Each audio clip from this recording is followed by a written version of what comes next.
اللهم صل على محمد وآل محمد. اللهم صل على محمد وآل محمد.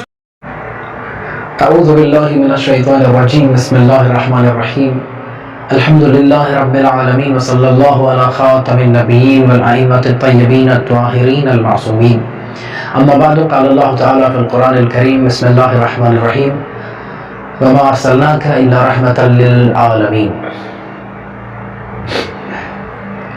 عزیزان محترم، پیغمبر ختم مرتبہ محمد مصطفیٰ صلی اللہ علیہ وآلہ وسلم ایسے دور میں مبعوث برسالت ہوتے ہیں کہ جس دور میں جہالت اپنے عروج پر ہے، انسان اور انسانیت کی کوئی قدر و قیمت نہیں ہے.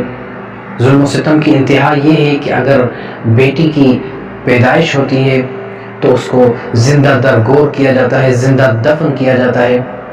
جہالت کا عالم یہ ہے کہ ہر گھر میں ہر قبیلے کا ایک علیحدہ بت ہے. اس دور میں پیغمبر ختم مرتبہ صلی اللہ علیہ وآلہ وسلم اپنی دیانت، امانت، صداقت اور حسن اخلاق کا اس طرح سکہ جماتے ہیں کہ اپنے غیر بھی، کفار اور مشرکین بھی پیغمبر ختم مرتبہ کو صادق اور امین کے القاب سے نوازتے ہیں. اس دور میں پیغمبر ختم مرتبہ تبلیغ دین الہی کا آغاز کرتے ہیں اور اعلان نبوت کرتے ہیں. لیکن جو کفار اور مشرکین پیغمبر ختم مرتبہ کو اعلان نبوت سے پہلے صادق اور امین کے القاب سے نوازتے تھے، اب اعلان نبوت کے بعد ان کا مزاج ایسے تبدیل ہوا ہے کہ اب معاذ اللہ نعوذ باللہ من ذالک پیغمبر ختم مرتبہ کو ساحر اور مجنون کہتے ہیں.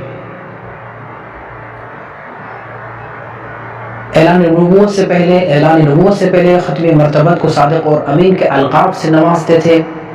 اب اعلان نبوت کے بعد کفار اور مشرکین کا مزاج یہ ہے کہ جب پیغمبر ختم مرتبہ اپنے گھر سے تبلیغ دین الہی کے لیے نکلتے ہیں تو ان پر ظلم اور ستم اور طرح طرح کی اذیتیں کرتے ہیں، اذیتیں دیتے ہیں. پیغمبر ختم مرتبہ جب گھر سے نکل کر اعلان نبوت اور تبلیغ دین الہی کرتے ہیں اور جب واپس آتے ہیں تو خون میں لت پت آتے ہیں. طائف کے لوگ، طائف کے بچے پیغمبر ختم مرتبہ پر پتھر برساتے ہیں. یہ سب کس لیے؟ صرف تبلیغ دین الہی اور توحید کی تبلیغ کرنے پر.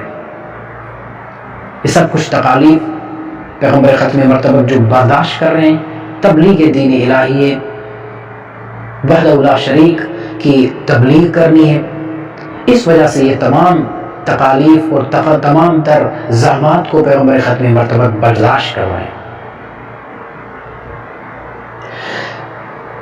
جب یہ تمام تر تکالیف، زحمات اور مشکلات برداشت کر رہے ہیں، کس کے لیے؟ تبلیغ دین الہی کے لیے، اپنی امت کی اصلاح کے لیے، انسان کی ہدایت کے لیے، انسان کو کامیاب انسان بنانے کے لیے یہ جو تمام تر تکالیف اور زحمات برداشت کرتے ہیں. اور اس حال تک، یہاں تک ہمیں بآسانی سے اسلام پہنچا ہے. پیغمبر ختم مرتبہ کی زحمات اور تکالیف کے ساتھ اب ہمیں جو اسلام صحیح، سالم اور خوبصورت انداز میں پہنچا ہے، تو ہم پر پیغمبر ختم مرتبہ کی کون سے حقوق ہم پر لازم اور عائد ہوتے ہیں؟ ہمیں کیا کرنا چاہیے پیغمبر ختم مرتبہ کے لیے؟ کس طرح پیغمبر اکرم کے ان زحمات اور تکالیف کے حقوق جو ہے وہ ہم ادا کر سکتے ہیں؟ شاعر نے کہا ہے کہ کی محمد سے وفا تو نے تو ہم تیرے ہیں، یہ جہاں چیز ہے کیا لوح و قلم تیرے ہیں. سوال یہ ہے کہ محمد مصطفیٰ سے وفا کس طرح کی جا سکتی ہے؟ ہم کس طرح پیغمبر ختم مرتبہ سے وفا کر سکتے ہیں؟ کس طرح پیغمبر ختم مرتبہ کے حقوق ادا کر سکتے ہیں؟ اس کے لیے میں نے قرآن کریم اور روایات میں سے کچھ اہم حقوق جو پیغمبر اکرم کے ہم سب پر لازم ہیں، امت محمد مصطفیٰ پر لازم اور عائد ہوتے ہیں، وہ حقوق پیش کرنے کی کوشش کریں گے. سب سے پہلا حق ختم مرتبہ کا وہ ہے اطاعت، فرما برداری، پیروی. جس طرح خداوند کریم کی اطاعت ہم سب پر فرض ہے، اسی طرح ختم مرتبت محمد مصطفیٰ کی اطاعت ہم سب پر لازم و فرض ہے، کیونکہ پیغمبر ختم مرتبت دین اسلام کی ترویج اور دین اسلام کی تبلیغ کرتے ہیں اور انسان کو حقیقی انسان اور کامل انسان بنانے کی کوشش کرتے ہیں۔ وہ اللہ تبارک و تعالیٰ کے نازل کردہ احکامات کو پیش کرتے ہیں، احکامات لے کر آتے ہیں، قرآنی آیات امت کی طرف لے کر آتے ہیں تاکہ امت ان قرآنی آیات کو سمجھ کے اللہ تبارک و تعالیٰ کی حقیقی طور پر اطاعت کرے، فرمانبرداری کرے۔ اس لیے پیغمبر ختمی مرتبت کی اطاعت ہم سب پر لازم ہے۔ بہت ساری آیات میں جہاں پہ اللہ تبارک و تعالیٰ کی اطاعت انسان پر لازم ہے، اسی طرح پیغمبر ختمی مرتبت کی اطاعت بھی لازم ہے۔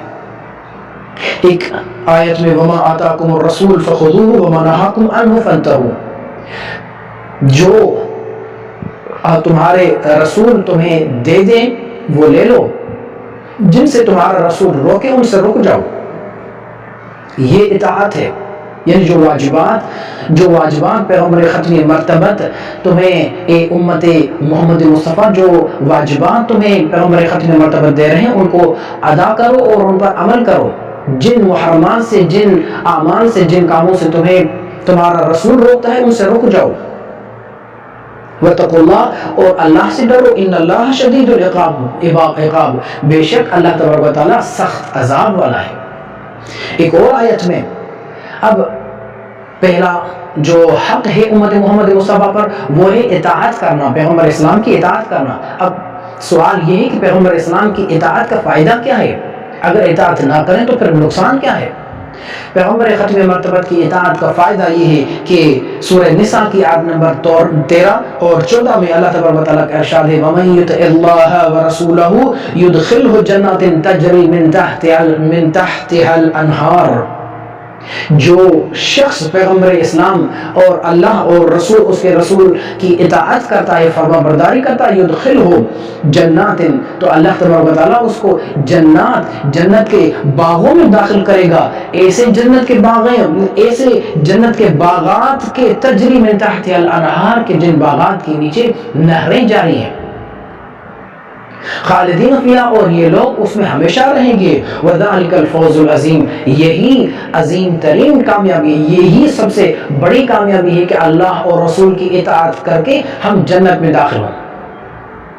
اچھا، اگر اللہ تبارک و تعالیٰ اور اس کے رسول کی اطاعت نہیں کرتے، معصیت کرتے، نافرمانی کرتے ہیں، تو اس کا نقصان کیا ہے؟ وَمَن يُعْصِ اللَّهَ وَرَسُولَهُ، جو شخص اللہ اور اس کے رسول کی نافرمانی کرتا ہے، وَيَعْتَدُ حُدُودَهُ، اور ایک تو نافرمانی کرتا ہے اور اللہ کے حدود کو پامال کرتا ہے، اللہ کی حدوں سے تجاوز کر جاتا ہے، يُدْخِلُهُ نَارًا خالدن فیہا، تو اللہ تبارک و تعالیٰ اس کو جہنم میں داخل کرے گا اور جہنم میں بھی یہ ہمیشہ رہے گا۔ وَلَهُ عَذَابٌ مَّہِینٌ، اور اس کے لیے بہت سخت عذاب ہے۔ پہلا حق یہ ہوا کہ اللہ اور اس کے رسول کی اطاعت کرنا، پیغمبر اسلام کا امت محمد مصطفیٰ پر پہلا حق یہ ہے کہ ان کی اطاعت کرنا۔ دوسرا حق یہ ہے کہ پیغمبر ختمی مرتبہ سے محبت کرنا۔ محبت کے مختلف پہلو ہوتے ہیں، محبت کے مختلف اسباب ہوتے ہیں۔ کبھی محبت حسن و جمال اور خوبصورتی کی وجہ سے ہوتی ہے، کبھی اخلاق اور سیرت کی وجہ سے ہوتی ہے، کبھی شجاعت کی وجہ سے ہوتی ہے، کبھی کریمی اور سخاوت کی وجہ سے محبت ہوتی ہے۔ یہ تمام صفات اگر یکجا کی جائیں تو پھر یہ تمام صفات پیغمبر ختم مرتبہ پہ موجود ہیں۔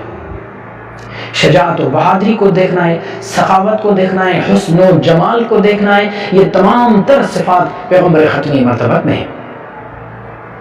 تو دوسرا حق یہ ہے کہ ہم ان سے محبت کریں۔ جب ہم کسی سے محبت کرتے ہیں، پیغمبر ختمی مرتبہ سے محبت کرتے ہیں، شجاعت کی وجہ سے، سخاوت کی وجہ سے، کریمی کی وجہ سے، حسن خلق کی وجہ سے، حسن خلق کا عالم پیغمبر اسلام کا یہ ہے کہ کفار اور مشرکین بھی پیغمبر اسلام کو صادق و امین کے القاب سے نوازتے ہیں، تو پھر ہم جس پیغمبر سے محبت کرتے ہیں، ہم جس پیغمبر کے امتی ہیں، ہمیں بھی چاہیے کہ ان صفات حمیدہ کے حامل ہو جائیں، ان صفات کو اپنے اندر جذب کریں اور ان صفات کو اپنے اندر داخل کریں. یہ محبت ہے. تیسرا حق جو پیغمبر اسلام کا ان کی امت پر ہے، ہم سب پر ہے، وہ ہے صلوات. پیغمبر ختم مرتبت پر درود اور صلوات بھیجی جائے.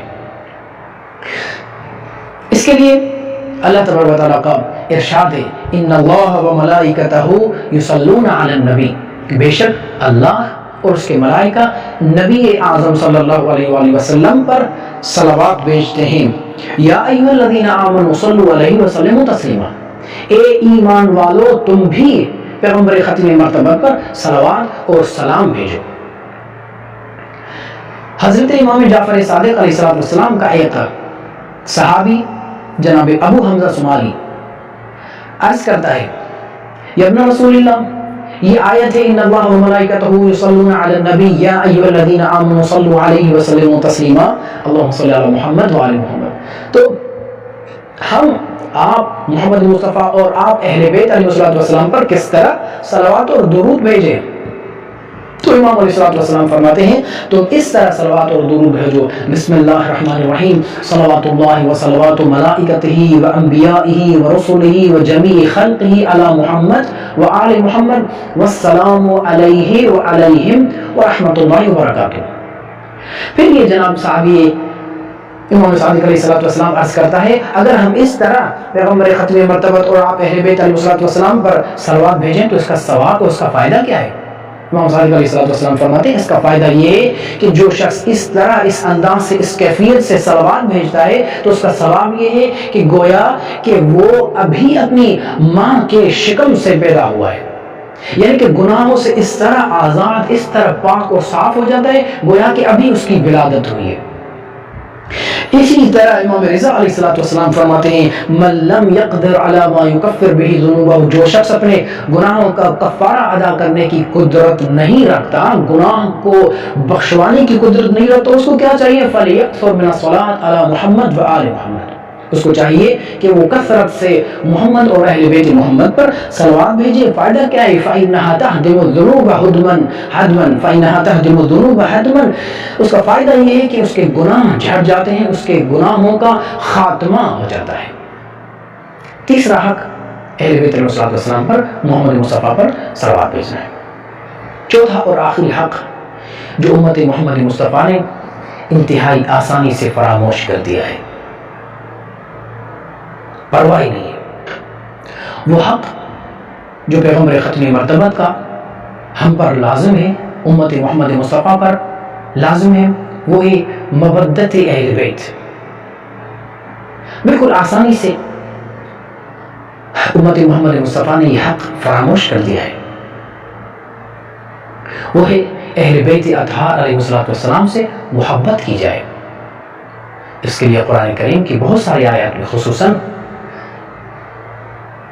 ایک آیت بسم اللہ الرحمن الرحیم قل لا اسألکم علیہ اجرا الا المودۃ فی القربى، اے رسول کہہ دیجئے کہ میں اجر رسالت کچھ بھی نہیں مانگتا مگر یہ کہ میری اہل بیت سے، میری اطرت سے، میری ائمہ اہل بیت علیہ السلام سے، اہل بیت سے محبت کی جائے.